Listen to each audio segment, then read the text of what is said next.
мақомоти интизомии шаҳри душанбе 7 ҷавонро барои муноқишаи гурӯҳӣ ва бо иттиҳоми ба ҳам задани тартибот дар як маҳалла дар пойтахти Тоҷикистон дастгир карданд. Раёсати корҳои дохилии Душанбе рӯзи 13 ноябр хабар дод, ки ҳодиса 26 октябр сурат гирифтааст.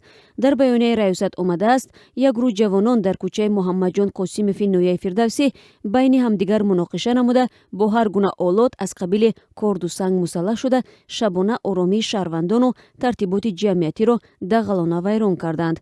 ба гуфтаи мақомот, дар натиҷаи тафтишот муайян карда шуд, ки ду гурӯҳи ҷавонон байни ҳамдигар муноқиша карда, бо воситаи корду дигар олот ба таври ваҳшиёна ҳамдигарро зери латту кӯби шадид қарор доданд.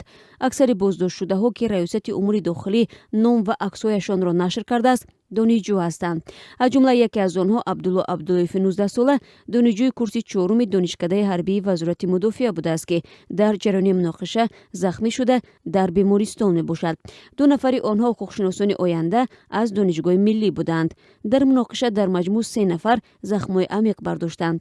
зимни пешбурди корҳои тафтишотӣ муайян карда шудааст, ки номбурдагон байни ҳамдигар муноқиша намуда, дар натиҷа шаҳрванд Аъзамов Сайраҳмон бо корди қаблан мусаллаҳ гаштаи худ бо як бераҳмии махсус ба қафаси синаи шаҳрванд Абдуллоев Абдулло ва Зуҳуров Худобахш зада ба онҳо ҷароҳати вазнини ҷисмонӣ расонидааст.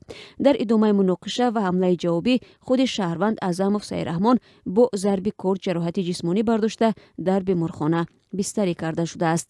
раёсат нагуфтааст, ки ҷавонон барои чӣ ҷангу даъво карданд. дар хабар омадааст, муноқиша бо даъвати як нафар сурат гирифтааст ва алайҳи ҳамаи онҳо парвандаи ҷиноӣ бо муддаи авбошӣ дар ҳайати гурӯҳӣ боз шудааст. дар хабар омадааст, теъдоди ширкаткунандагон дар муноқиша зиёдтар будааст ва маълум кардану ҷустуҷӯи дигар омилони ҷангу даъво идома дорад.